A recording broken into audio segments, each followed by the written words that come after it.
Ben Boakye is with us. He's the Executive Director at the African Center for Energy Policy, ACEP. Now, Ben, this is ECG's boss saying that in terms of practical implementation, there are no signs that this tax is to be implemented anytime soon. First of all, do you agree? And second, if that's the case, why go through the trouble of passing this law? I think I have a problem with that kind of posturing because this is a fiscal policy, that is being implemented by the fiscal policy agency of our country, the Ministry of Finance. They decide through Parliament where the revenue should come from, through GRA and the rest of it. And once that policy is decided, they can be the only ones to reverse it or work with government to suspend it. I don't think agencies should be telling the government that they cannot deliver on fiscal policy. It's just like UFM saying that we don't have systems to take pay from Kodiansin, and so we are not able to do it. GRA will sanction you. You are enjoined to implement a tax policy.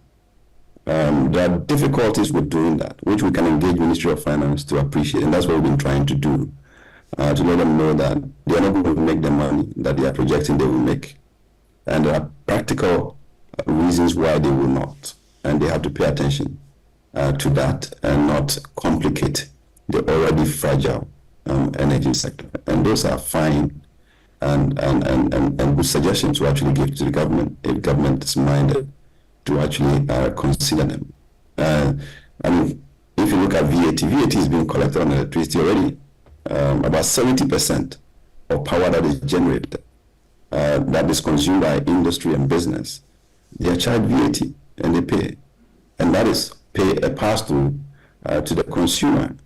So it's just about 25-30% that is left that Ministry of Finance is targeting at this point. And that is where the challenge of collecting revenue is much more pervasive, where people are stealing power because the checks are weak. We can't track who's consuming what at one particular time.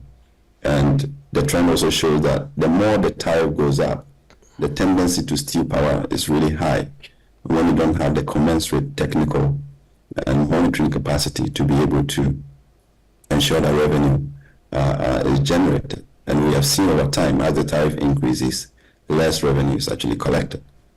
So what we have to do really is to fix that problem that we have at revenue collection. And once we're able to put up a much more robust system, that would allow you then to say that, okay, now we can apply tax to everybody. And it wouldn't be the first of its kind in the world, but you have to also examine how practicable you can actually achieve what you're trying to achieve in that respect. I don't think Ministry of Finance is going to make any money trying to implement VAT on domestic customers. So, Ben, let me just get it clearly. What's your position? Are you calling for a total withdrawal of it? You say government should just, amend that law, or we engage further? The law has existed for a decade. It hasn't been implemented. And administratively, it has been suspended for all this while. It could still be suspended whilst we fix the problems in the energy sector. You see, the problem is that when we talk about taxing the people, we forget that the Ghanaian is one, right? When you're taxing Ghanaian on the left and you want to come to tax on the right, you don't expect a different human being, all right? These energy sector problems, we are taxing the Ghanaian on all fronts to be able to address the problems. It's not as if they're not paying taxes. If you check ESLA and how much we're paying every year to be able to address some of the inefficiencies and the shortfalls in the agencies, it's the same Ghanaian that is being taxed. 2 years ago, they introduced another tax, what they call the Delta, to be able to raise more money. So you're paying extra 20 pesos on every liter of petrol to be able to pay the energy sector debt. So you're taxing the same Ghanaian to offset some of the challenges in the energy sector, and we're still not finding our way around it. So if you ignore that and think that they are not being taxed enough, and you want to now come and introduce VAT as if nothing happens in that space, you are totally wrong. If you fix the problems with the energy sector and you scrap ESLA and all the other taxes that the same Ghanaian is paying, you'll be able to then say that when you consume electricity, you are supposed to contribute tax on that to the state. But just introducing another layer of tax, and then tomorrow you come back to say we still don't have enough, and you introduce another layer of tax, you are just making the whole economy poorer. Because the poorer your citizens, the poorer the country. Where are you going to get your revenues from? All right, you need prosperous, active, investing Ghanaian to be able to raise more money and also contribute to the development of the state. But we're always introducing layers of taxes without looking at the composite effect on the same Ghanaian that you're taxing. So in effect, you're saying that there's already enough taxes, or there's enough energy-related taxes, and so we don't need VAT on electricity. Is that what you're saying? Yeah, that's what I'm saying. The Ghanaian is too burdened, in the energy sector. Particularly those who want to be compliant, those who don't want to steal power, and also to the extent that everybody consumes directly or indirectly petroleum product, they are all paying taxes. Which if we did not have the inefficiencies in the energy sector as we have it, those revenues could have contributed significantly to government and national development. But all those taxes are going to waste. So in countries where you tax petroleum products for development, we tax to be addressing inefficiencies and debt accumulation in the energy sector, and that has even to be enough. And then the budget is essentially being sacrificed to be able to bridge the gap that we have, which is about 70% of the revenue requirement of the energy sector. So it's a holistic thinking that is required to be able to address the problem. And then when you have streamlined things, you can then say, well, we have taken out the burdens on the other side, and therefore we can apply some tax on it. And then I think the citizens will appreciate that. Some burden has been lifted somewhere else, which is also energy sector related. And therefore, they could carry another burden in different form. Right. I want to say a big thank you to you, Ben Boakye of ACEP, for your insights. We appreciate your time this morning. And I'm very curious to know what your thoughts are on these issues. An interesting point Ben Boakye makes, that if anyone is going to communicate on this, tax policy, it should be the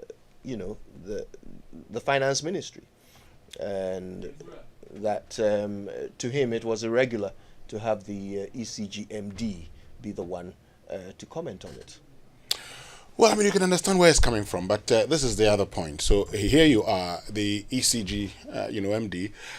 Now, they're supposed to be more or less the ones that are going to be charging. I mean, the billing will be done, collected, and then paid to, government. And so once it was expected that they will be charging this, many people had asked questions. And you remember we started the year by actually, also finding out, for instance, even from the Ghana Revenue Authority, they came up with their own tax, new taxes for 2024. You didn't find that in. And because we're dealing with the Electricity Company of Ghana, we started calling on them. We started asking them the simple question, hey guys, what's going to happen? What's going to happen? What's going to happen? And they say, so it became important for them to actually answer some of these questions. And so they're telling us what they know from their point of view. Right. Let's talk to Eben. He's in Kwabenya. Hi, Eben. Good morning. Good morning and Happy New Year to you and Winston. To you too. To you too. Thank you. You see, Mr. President, Ghanaians, we beg of you. I want to ask you this morning, what has happened to moving now from taxation to production? Within 15% VAT on what? Residential electricity. Please, we can't afford it. We are begging you. Now, some of us, we do what? 011. At times, 001. So we are begging of you. Please, please, please, withdraw it for the peace of this nation. Because you promised us better things. We are not saying, don't come and add another thing to it. So we are begging them. We don't want it. Thank you. Thank you, Eben. Hello, Kenneth. How are you? I think we've lost Kenneth from West Legon. But you can call us 0302-216. I'm on the line. Oh, you're there. Hi, Kenneth. Good morning. Thank you. Good morning. Yeah, talk to the government about this tax. Yeah, I think it should be withdrawn because the automatic adjustment prices on quarterly basis is being done, and prices are going up. The treaty prices are going up on every quarter. First, it used to be announced, but these days it's being done quietly. So already the consumer is being overburdened with the gradual increment in the prices from time to time. That is on quarterly basis. And we need to understand that that is the way we could recover, the producers could recover the costs of the power. So to add VAT to it certainly overburden the consumer. Already income taxes have gone up and the workers are overburdened. Even the villages, they are unable to pay. It's a huge burden. And why adding another VAT to it? Should we live in the country under such circumstances? I think it's too much. And in my opinion, there are already existing machines that are recovering the cost of the power, and therefore consumers should pay any further tax on it. Thank you very much. Thank you, Kenneth. Let's go to Latte. Hi, Papa Ansa. Good morning. Josephat, good morning. Papa, talk to the government about this tax. You know, I'm pleading with the government. They should not bring this VAT. I could see they've already started it too, because they have been experiencing it anytime I buy credit. Sometimes I buy 500. By the time I realize, when I swipe the card, they will deduct me maybe 50 Ghana, sometimes 60 Ghana. And when the light goes off and it comes back, 100 Ghana, boom. So maybe they started it, but they are they've not started it. Come again. There's something irregular happening, definitely, from what you are describing. Yeah. But it's not the VAT. That has not. It's not the VAT. Yeah, that has not been. Okay, but I'm begging them. They should not bring it, because Ghana now things are not going well. It will bring hardship. People are suffering. So we beg them. Thank you very much. Thank you. All right. John is in Wa. Hi, John. Good morning. Good morning. Yes, talk to the government for us. Happy New Year to you. In fact, the government have complaining to come into power. In fact, like what she said is the opposite what she is doing. But in fact, talking to the government, will he even listen?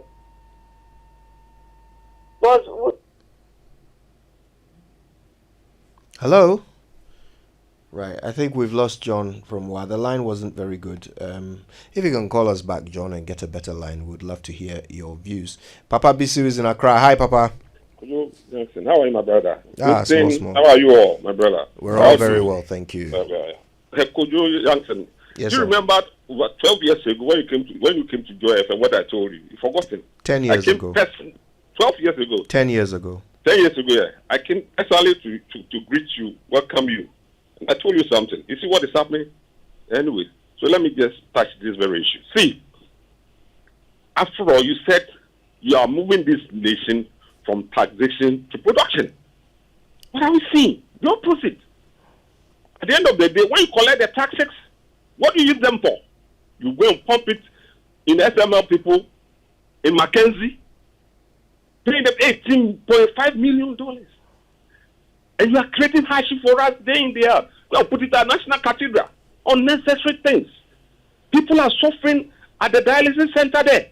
We need dialysis machine And all this, these monies, even if you are collecting them and can use them for these purposes, able to pay the pension bondholders who are sick, they're old age, they need money to buy drugs and things like that. You are not doing it. The taxes are too much. Every quarter you increase electricity bill. Is that not it, Kojo Jansen? Is that not it, Kojo? Yes, the tariffs are reviewed every quarter. Every quarter review. You want to say maybe to come down? I know it. Yes, last time it came down. It came down, but it's very, very small. Very, very small.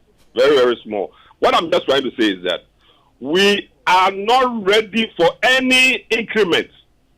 We are not ready for any new, whatever tax that you want to bring.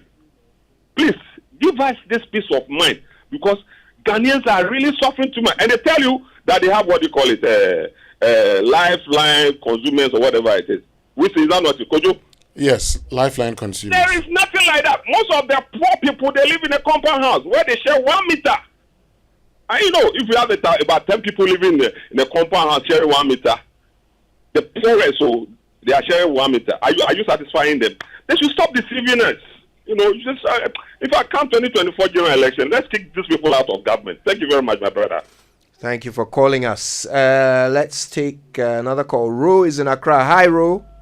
Hi, top of the morning to you, Kojo. To you too. Listen, we are just making noise.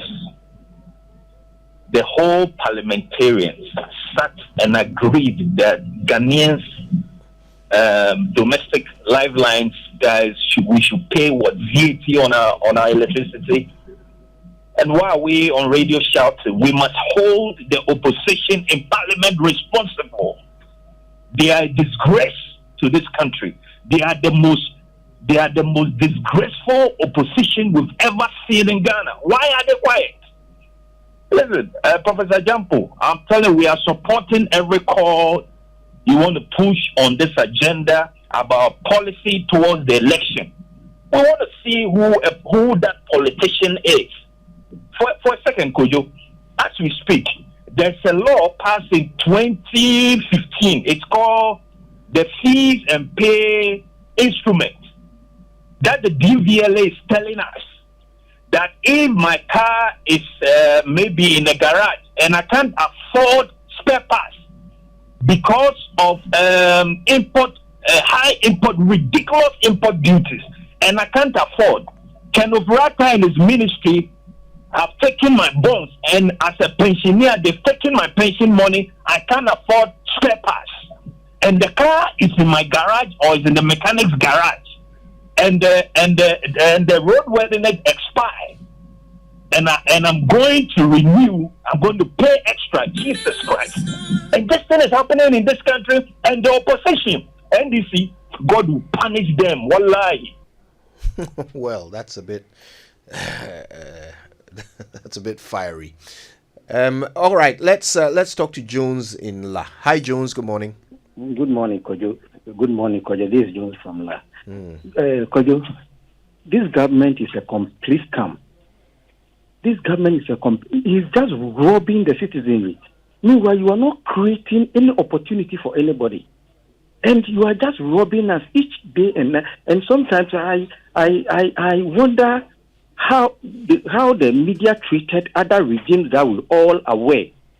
When you look back, how the media treated other regimes, and the way you guys are handling this government, you are pumping this government too much. That is why we are going through all these things. This government promised us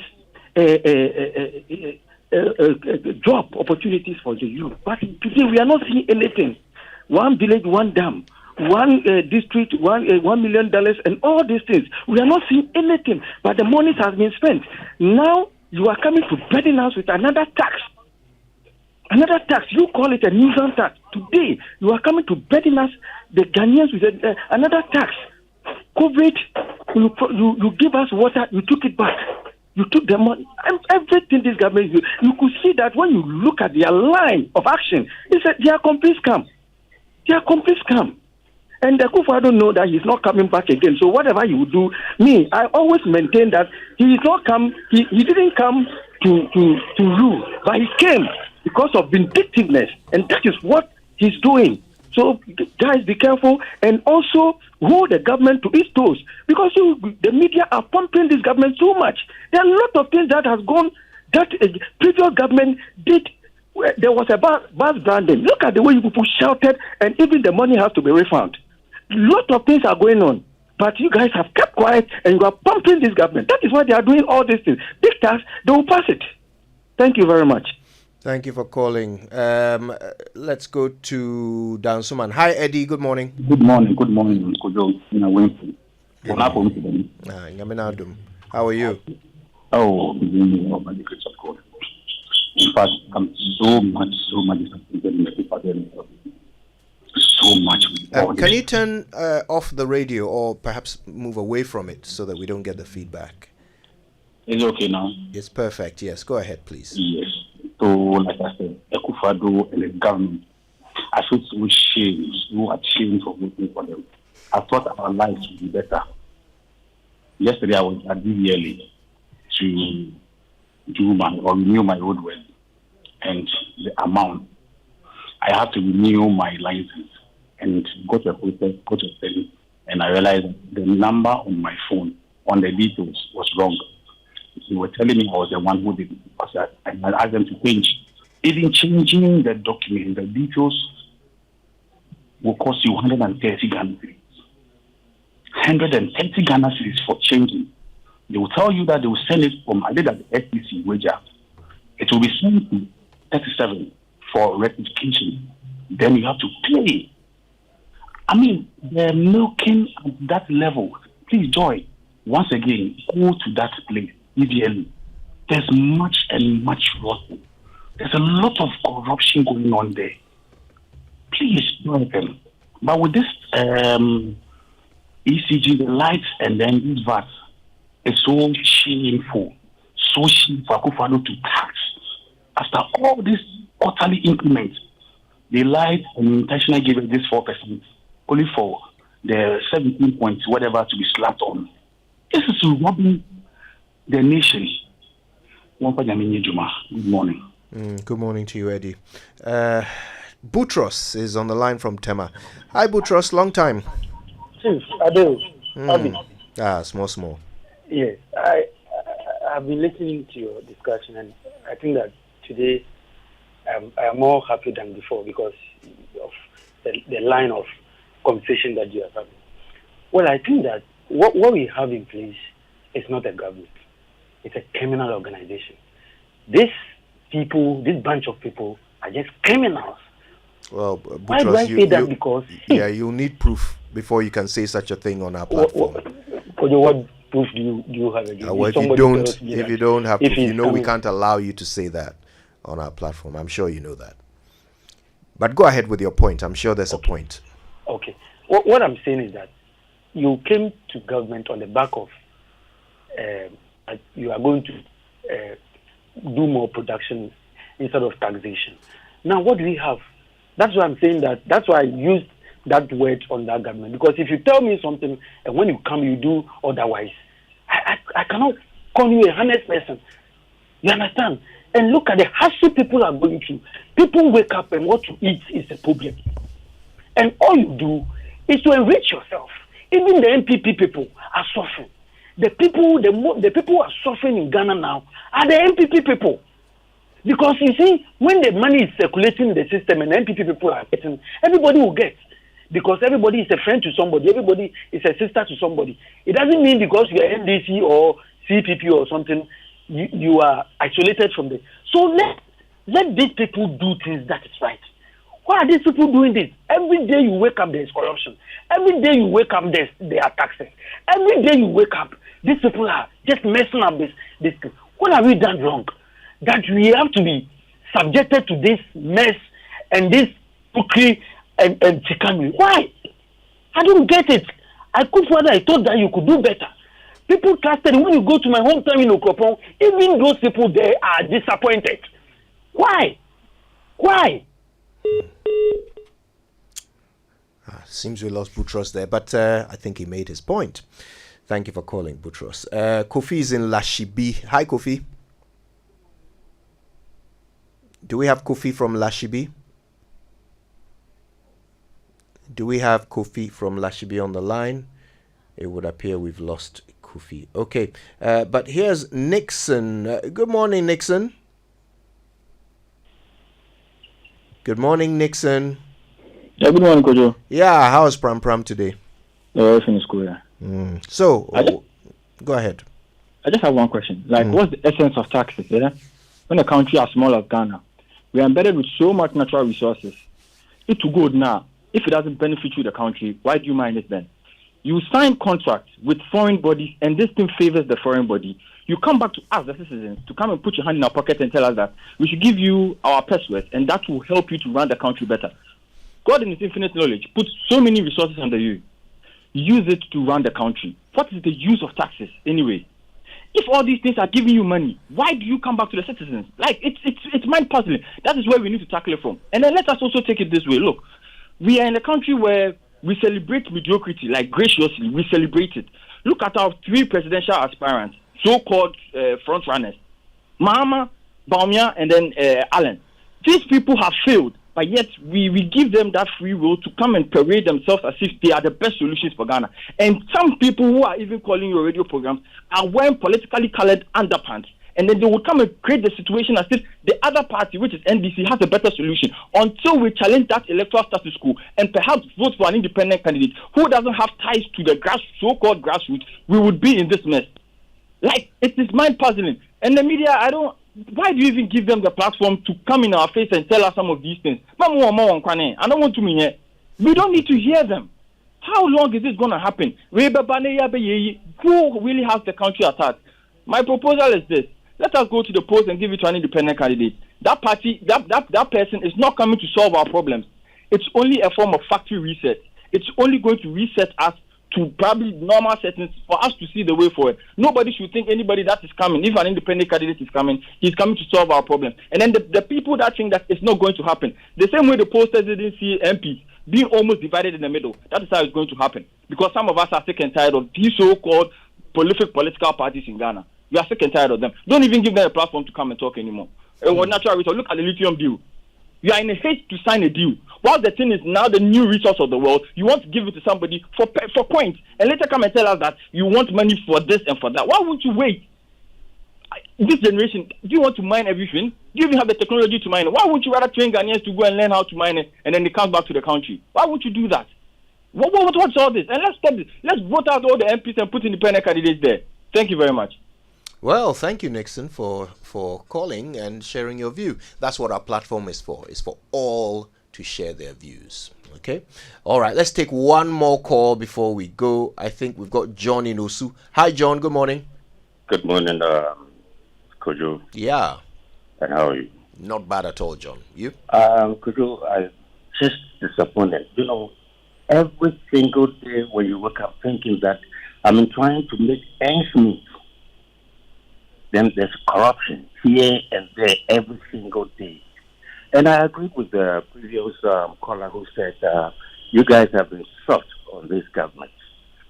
Do you remember when you held that, is it about 5-6 years ago? No, 2016.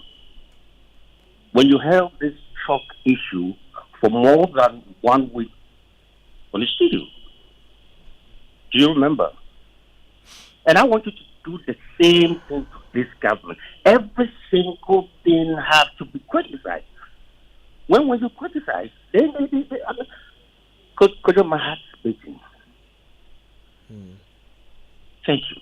Thank you. Thank you for calling, John. Thanks to all of you who called us today. We appreciate your thoughts very much. Oh, there's quite a lot to think about there.